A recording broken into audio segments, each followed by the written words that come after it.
Medyo maaga-aga tayo nag-vlog today, no? Anong oras na ba? So, magsi 6:20 pa lang ng umaga. Morning, everyone.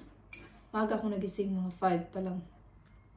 So, si Dave din gising na. So, nag-chat-chat na lang kami. And, nag-iwan siya ng kape. So, lalagyan ko na lang siya ng tubig. Yeah. So, wala akong pasok today. Alam niyo ba yung ano ko? Yung throat ko medyo dry. Tapos medyo itchy. Siguro mag-inom ako mamaya ng lemon. Or hot water. Maglilinis ako today kasi papalitan ko yung mga beddings. Yeah. Usual time when I'm not working. Siguro maglilinis ako mamaya dito sa likod ng mga microwave. Kasi merong mga ano ba, tira-tira pagkain. So, kailangan ko siyang i-wipe. Naghugas na ako kagabi kaya medyo konti na lang yung hugasan ko. I-put away ko na lang.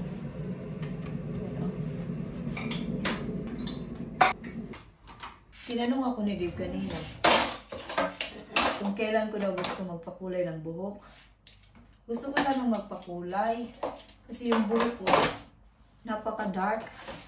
Kasi ito yung natural color ko ba. Sabi ko maybe sa summer na. Sa summer na lang. Kasi gusto ko muna habain siya konti.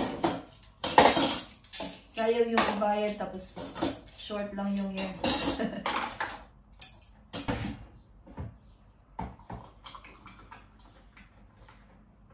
Parang uulan today kasi cloudy. Si Kira tulog pa. Gising na si Kira, ano na, 7:11. Nagluan natin siya ng ano, ng waffle ito. 2. Nag-text si Mother-in-law sa akin kagabi. Kung gusto ko ba daw lumabas today kasi wala akong pasok. Sabi ko, maglilinis ako today. Next time na lang. So, punta daw siya sa Eastbourne, sa next town. Pero ayaw ko sumama. Kasi wala naman akong gustong bilhin. Tapos, aalis naman kami sa ano, Saturday, tapos Monday kasi bank holiday. So, kasi kung aalis ako ngayon, magpapabili ako. Tapos, aalis na naman kami sa Monday, magpapabili ako. So, no. Tapos, meron akong binayaran kahapon na 135 pounds. Kaya, huwag mo na. Anyway, sabihin ko na lang sa inyo, kaya by the time na mapanood nyo to, tapos nyo na yun napanood. Kahapon tumawag ako sa magpabook ba ng aking oath taking. Walang sumagot kasi daw busy daw. So nagtry ako ulit for the 5th time. So ayun, sumagot naman yung babae yung kausap ko. Yun guys, so nabook ko na yung aking oath taking sa May. Hindi ko sasabihin kung anong date, basta sa May. Kasi una, kailangan kong tanungin yung aking sister-in-law sa kanyang kung ano siya available. Si Dave din, kung anong date available. Kasi mayroon na kasi akong rutas till the end of May. So alam ko na kung when ako available. Kaya sila na lang yung tinanong ko. Yeah, so all book, all done. Meron naman akong outfit na char. Siyempre.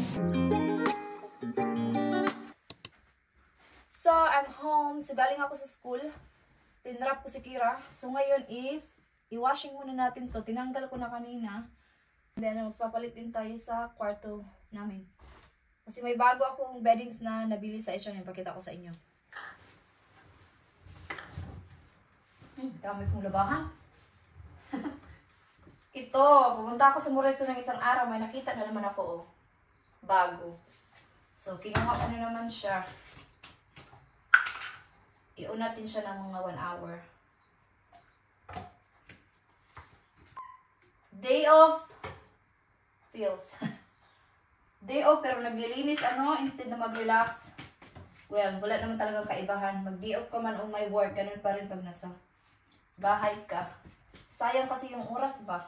Kasi kung hindi mo gagawin ngayon, bukas gagawin mo pa rin. So, better na gawin mo na ngayon. Let's do it. Okay, iwan Iwan mo na kita dyan, okay? Ayusin mo yan. Ayusin mo dyan. Mahirap pa naman magpalit ng beddings dito sa cabin. Hindi ko nahanap yung partner nito. So, ito na lang yung nakita ko. Anyway, ito na lang. Kailangan kong umakyat dito. Kasi hindi ko kaya pag hindi ako akyat. Diba? Yung ayaw ko din, no? Maraming laruan, tapos bili ng bili. Hindi ako masyadong bumibili ng mga laruan ni Kira. Mostly kasi dito, mga bigay, o galing sa auntie niya.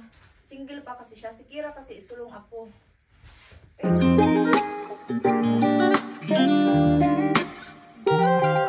So dito naman sa table niya, ano ko lang, punasan ko lang ba? Uy, nahanap niya to. All good.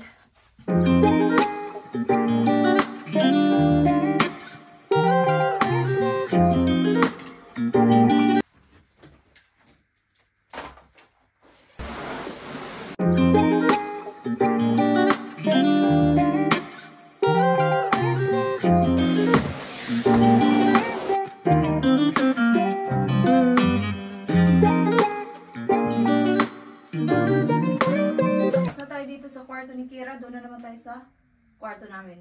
Pagkatapos ng mga decolor, ilabhan ko na naman itong mga puti.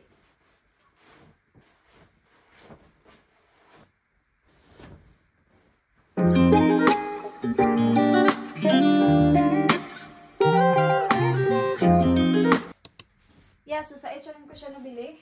I think nabili ko siya ng 20% off.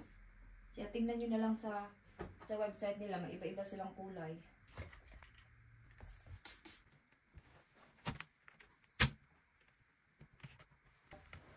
Hello.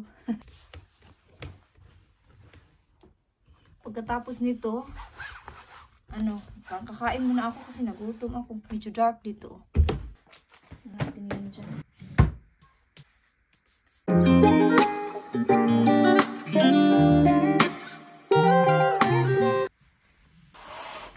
So dito sa bintana, punasan ko lang yung dito. Ito yung gagamitin kong wipes. Maganda to. So, para lang mawala yung alikabok ba? Kasi nilinis ko naman to nung last week, so okay pa. Wala naman siyang masyadong alikabok. Maganda yung araw today. I mean, it's not really sunny, pero at least, diba?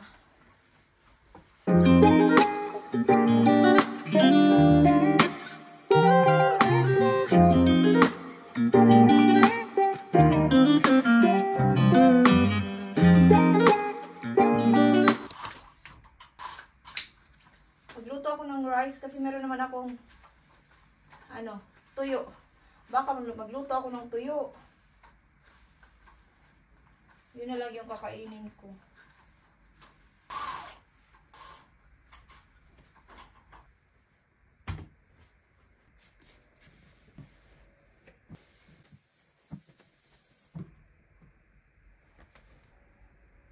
So dito sa sa glass na to, ito yung gagamitin ko from Flush. So, you can use wet wipes, pero yung gagamitin ko today is ito. Ito lang, cloth lang. Para lang ba mawala yung mga prints. Pero wala naman, malinis naman yan siya. Pero gusto ko lang siyang linisin pa. Para wala talagang mga harap-harap. Kasi harap-harap sa sa Tagalog yung mga bagis-bagis ba? Mahirap mag-Tagalog.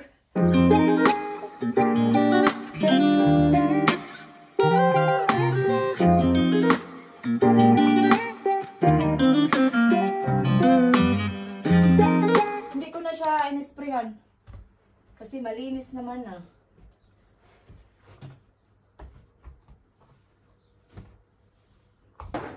Si Henry yung gagamitin ko today.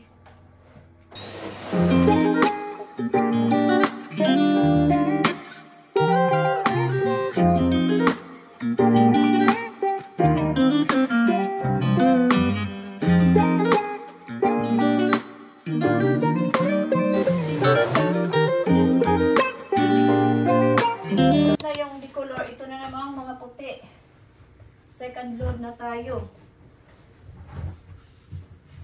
Tapos kakain na talaga ako. Kasi nagutom na talaga ako. Sino pa bang gutom? Ako lang naman dito.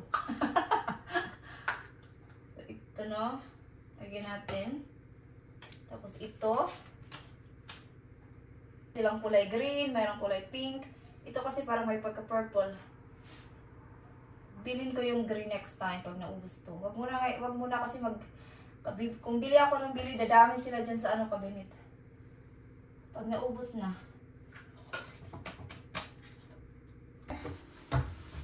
Ito. Comfort. Lagi, sakit akong tiil.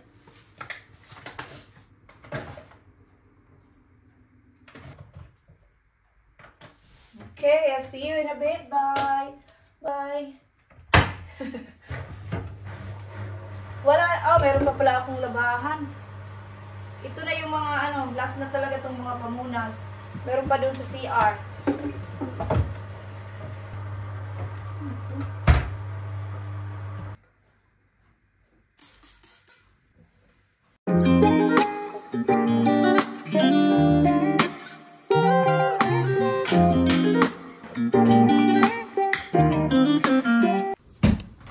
Hindi pa naluto yung aking rice.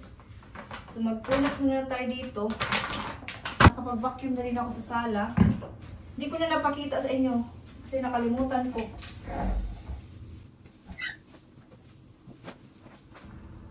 Lapit na yan. Hindi ako maglilinis sa CR today kasi nalinis ko na siya kagabi. Hindi kasi ako inantok ba. Sabi ko maglinis na lang ako sa CR. So nakapaglinis ako ng CR kagabi. Mga alas 9 ng gabi. Naglinis ako ng CR.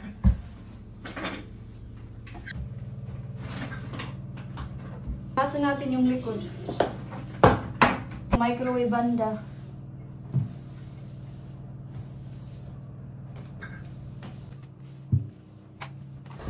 Nagluto na lang ako ng corned beef. Tapos nag-add na lang din ako ng itlog. Dito ko na lang din siya niluto para isa na lang hugasan. Kasi nagutom na talaga ang person. No? Okay, I will see you later guys pag natapos. Nabili ako niyan guys kasi naubos na yung wet wipes ko. Ito ng isa. Guys, nakauwi na ako. So pumunta ako sa Superdrug. Bumili ako nitong wet wipes na simple. Tsaka itong tea tree na facial wash. Wala na akong facial wash. Naubos na. Kailangan ko nang bumili. And then pumunta ako sa work. Nakita ko to. Dalawa. Tag-ano na lang siya. 74p. So binili ko na. 74p na lang. My God. Bilhin na natin, minus discount ko sa work. So yung binayaran ko na lang is 1 something na lang. Okay. Yung washing ko, na lang yan, mga pamunas. Yan na lang, kasi wala na akong labahan. Yung labahan ko na lang is sa Monday. Kasi yung mga uniform ni Dave sa work ba? Kumusta, Madi? Natelma na tayo ito. So, it is now 5:23 na ng hapon. Ako ay nag-ready na for dinner. So, nilutuan ko lang si Kira ng fish fingers at saka chips niya. You're done. Kumain siya ng cereal kasi nagutom na siya. Well done. Bigyan ko din siya ng corn. And then ako, kain ako ng rice. Kasi pag-check ko ng ref, mayroon akong salmon na nabili ko kahapon. So, open na siya. Sabi ko, kainin ko na lang. Boiled ako ng broccoli at saka iba bang veg. And then, si Dave, ganun din, fish and chips. Kira! Okay? Did you wash your hands? Good. Your food is ready in about 1 minute. Okay? So, ito na yung food ni Kira. Ibigay ko na sa kanya. Look at my yummy dinner! Salmon, veg. Ito yung kay Dave.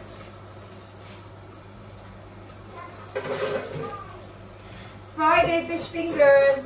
Fish fingers? Fish and chips. Pumunta ko kayo na sa work.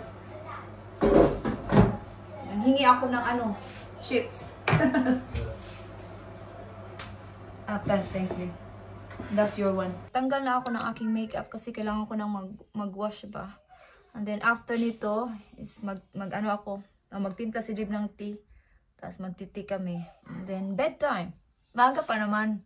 Sikan sa labas. Oh. Nagtiti na kasi kami sa gabi. And it actually helps me like, sa ano ba? Sa toilet. So yeah. Si Kira nagsayaw-sayaw na naman siya doon sa sala. So yeah, mag-wash na ako guys. And I will see you pag natapos na ako.